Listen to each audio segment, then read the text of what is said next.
ሜሲንና ያማልን ማጂካል ያላችሁ ሰዎች ትክክል አይደላችሁም። እኔም ማጂካል ነበር የምለው፣ ነገር ግን ሳይንስ ማጂካል አይባሉም እነሱ ብሏል። እንዴት እንደሆነ ላስረዳችሁ፣ እስከ መጨረሻው ተመልከቱት። እኔ ገርሞኝ ስለሆነ ነው ላካፍላችሁ የመጣሁት። ብዙ ጊዜ ሜሲ፣ ያማል፣ ሌሎቹም አንዳንድ አስገራሚ ተጫዋቾች የሚያደርጉትን ነገር እንመለከትና እንዴት ሌላ ተጫዋች ማድረግ ያቃተውን ነገር እነሱ በኮንፊደንስ እንዲቀለል አድርገው ያደርጉታል እንላለን። ስለዚህ ይህ ነገርማ የሆነ ማጂክ አለው፣ ሱፐርናቹራል የሆነ ጊፍት ነው እንልና በቃ እነዚህ ማጂካል ናቸው እንላለን። ነገር ግን ማጂክ ሳይሆን ይሄ ነገር የሚባለው ፍሎ ነው ይላል። ፍሎ ምን እንደሆነ ዴፊኒሽኑ ልንገራችሁ። ፍሎ ማለት የፕሌየር ስኪል ኤንድ ቻሌንጅ ኢን ፍሮንት ኦፍ ሂም ላይን አፕ ሶ ፐርፌክትሊ ኤንድ ፐርፎርማንስ ቢካምስ ኦልሞስት ኤፈርትለስ ነው ይላል። ምን ማለት መሰላችሁ? ሜዳ ላይ አንድ ተጫዋች ያለበትን ሁኔታ ወይም የሚገጥመው ቻሌንጅ አለ። ለምሳሌ 4-5 ተጫዋች መጥቶ ኳሱን ሊቀማው ወይም ደግሞ አፍኖ ሊቀበለው ይፈልጋል። ነገር ግን ያንን ሁኔታ ማለፍ የሚችልበት ስኪል ላይ ነው በዛ ሁኔታ ውስጥ እንዲሆን የሚያደርገው ይህ ፍሎ የሚባል ስቴት ማለት ነው። ዝም ብሎ ግን እንዲህ ተብሎ የሚቀር ነገር አይደለም፣ የሚብራራም ነገር አለው።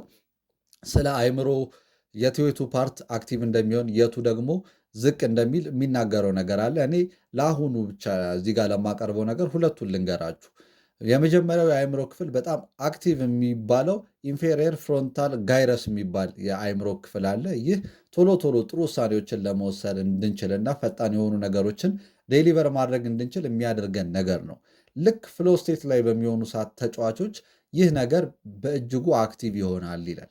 የበለጠ ዲሲሽን ሜኪንጋቸው የተስተካከለ እንዲሆን፣ ቀጣዩን እርምጃቸውን ምን ማድረግ እንዳለባቸው እንዲያውቁ የሚረዳ ይሆናል ማለት ነው። ሁለተኛው ደግሞ ሌስ አክቲቭ ወይም ደግሞ ኦፍ ይሆናል ተብሎ የሚታሰበው ደግሞ ምንድነው? አሚግዳላ የሚባል የአይምሮ ክፍል አለ። አሚግዳላ የፍርሃትና የጭንቀት ሴንተር ነው። አንዳንድ ተጫዋቾች ተመልክታቸዋል። ሜዳ ላይ ስትመለከቷቸው አይሆን የሲቹዌሽን ውስጥ ሲገቡ ምን ላድርግ፣ ፓስ ላድርገው፣ ልመልሰው እያሉ ይወዛገባሉ። በዚህ ጊዜ አሚግዳላ ወይም ደግሞ ራሳቸውን ኦቨርቲንክ እያደረጉ ነው፣ ብሳሳትስ ምን ብልስ እያሉ። ነገር ግን ፍሎ ስቴት ላይ በገባችሁ ሰዓት ማለትም ሜሲ በተደጋጋሚ ሲያደርገው ተመልክተን እናውቃለን። ያማልም አሁን እንደዚ አይነት ስፓርክ አለው። ይሄ ነገር ይጠፋል ወይም ደግሞ በጣም ዝቅ ይላል። ስለዚህ እንደዚህ አይነት ጭንቀት አይሰማቸውም። ክራውዱ አያስጨንቃቸውም። የራሳቸው ሰልፍ ቶት አያስጨንቃቸውም። ነገሩን ማድረግና ማድረግ ላይ ብቻ ያተኩራሉ ማለት ነው። ሁለቱ በደንብ ይህንን ነገር እንዲያደርጉ ያሳልጡላቸዋል። ሌላም የተደገፈ ብዙ ነገር አለው፣ ሪሰርች ፔፐር ነው። ነገር ግን እኔ ለዚህ እንዲጠቅመን ብዬ ሁለቱን ነገርኳችሁ። ታዲያ ይህ ነገር ሳይንስ ነው አለን አይደለ? ሳይንስ ደግሞ መመዘን መለካት መቻል አለበት። ሳይንስ የተባለ ነገር ሁሉ ፕሩቭን ስለሆነ ማለት ነው።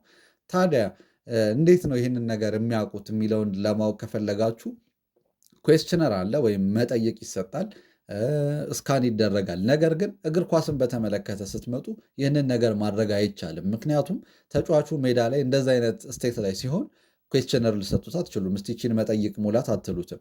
ወይ ደግሞ ይሄ እስካን ሊደረግ አይችልም ሜዳ ላይ ላብራቶሪ ውስጥ ተገብቶ። ስለዚህ የሚደረጉት ነገሮች ምንድን ናቸው?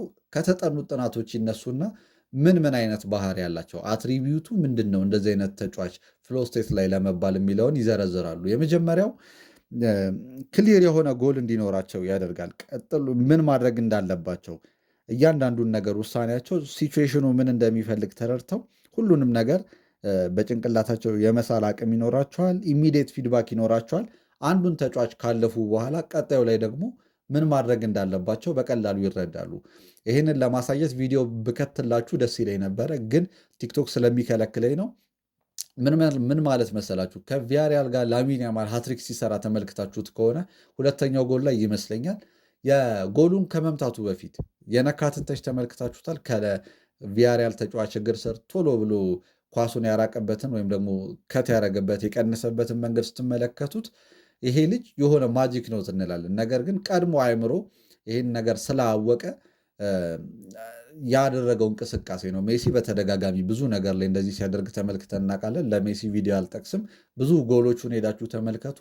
የሚገራርም ውሳኔዎችን ያደርጋል። ይህ ያለውን ሁኔታ ጠንቅቆ ከመረዳት የመጣ ነው ማለት ነው። ሶስተኛው ቻሌንጅ እና ስኪል ባላንስ፣ ቅድም ያልኳችሁ ዴፊኔሽኑ ላይ ቻሌንጁ ለስኪላቸው ምንም አይደለም፣ በቃ ማለፍ የሚችሉት ይሆናል ማለት ነው። አራተኛው ምንድን ነው? አክሽን አዌርነስ መርጂንግ። ይሄ ወሳኝ ነው። አክሽን አዌርነስ መርጂንግ ማለት በጭንቅላቱ ሊያደርግ ያሰበዋል አይደለ? ተጫዋቹ በቃ እንዲህ አድርጌ ሄጄ ጎል ላይ ደርሳለሁ ብሎ ያሰበውና በእግሩ የሚያደርገው ነገር ሲጣጣም ማለት ነው። ቅድም እንደነገርኳችሁ አሚግዳላ በጣም ሌስ አክቲቭ ይሆናል ወይም ደግሞ ምንም ነገር ጠፍቶም ሊሆን ይችላል። ስለዚህ እንደዚህ አይነት ስትረስ የለባቸውም። አይምሮ ኢንተርፌር ከማድረጉ በፊት ሰውነቱ ራሱ ነገሩን እንዲታዘዝ ያደርግለታል ማለት ነው። ብዙ ጊዜ መኪና የሚለማመድ ሰው አይተን እናውቃለን አይደለ? በጣም ይቸገራሉ መጀመሪያ ለመንዳት። ቀጥሎ ግን ማስተር እያደረጉት ሲሄዱ እንዲላርግ አይሉም ማለት ነው። ዝም ብለው ነገሩን ብቻ ያደርጉታል። ፍሬን ምናምን እያለ ሰው አይጨነቅም አንዴ ከለመደው በኋላ። ይሄም ማለት እንደሱ ነው። እዚህ ስቴት ላይ ከገባችሁ ይሄን ላርግ ያንን ላርግ የሚባል ነገር የለም። ሰውነታችሁ አውቶማቲክሊ ራሱን ማዘዝ ይችላል፣ አይምሮ ኢንተርፌር ሳያረገው ማለት ነው። የመጨረሻውና ምንድነው ኮንሰንትሬሽን ይኖረዋል ታስኩ ላይ፣ እዛ ነገር ላይ መሰጠት አለበት። ሌላ ዲስትራክሽን አይኖርም። ነገሩን ብቻ እያተኮረ መጨረሻ ላይ አውትፑቱን ላይ መድረስ ይችላል ማለት ነው። እስከዛሬ ማጂካል እያለን እነ ሜሲን ስናደንቅ ኖረናል። ግን ማጂክ ሳይሆን ይሄ ፍሎ ስቴት የሚባል ነው። ሳይኮሎጂካሊ እና በኒውሮሳይንስ የተደገፈ ሪሰርች ነው ያነበብኩት። በጣም ገርሞኝ ነው። እኔም ማጂካል እያልኩኝ ነበር የምጠራው፣ ምክንያቱም የጊፍትድ የሆኑ ተጫዋቾች የሚያደርጉት ነገር ነው ብለን ስለምናስብ ማለት ነው። ነገር ግን ማወቅ ያለባቸው አሁንም እዚህ ጋር ከመጨረሴ በፊት ሜሲም ሆነ ያማል ይህንን ነገር ሁልጊዜ ኤክስፒሪየንስ ያደርጉታል ግን ማለት አይደለም። ሜሲ በተደጋጋሚ ፍሪኩዌንትሊ ይሄን ስቴት ውስጥ ይገኛል ብዙ ጨዋታዎች ላይ፣ ኦልሞስት ሁሉም ጨዋታ ላይ በሚባል ደረጃ። ግን 90 ደቂቃ ሙሉ እዛ ስቴት ውስጥ ደግሞ አይሆንም። ነገር ግን እዛ ስቴት ውስጥ ግን የሚሆንባቸው በጣም ተደጋጋሚ የካሪየር ጊዜዎች ነበሩት። በየጨዋታው ለተወሰነ ጊዜ ሊሆን ይችላል ሊዮኔል ሜሲ እና ብዙ ጊዜ ይሄ ሰው አስማተኛ ነው እንደ እያልን እንድንገረም ካደረጉን ምክንያቶች መካከል ይሄ ነው። ላሚን ያማል አሁን ስፓርክ አለው።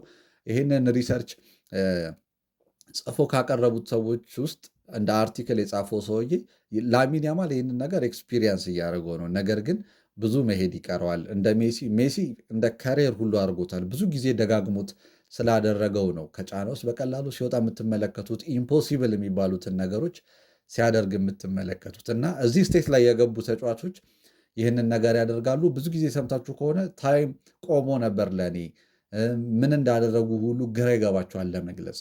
ስቴቱ ፍሎ ስቴት ይባላል ማለት ነው። ፎሎ ማድረጋችሁን እንዳትረሱ።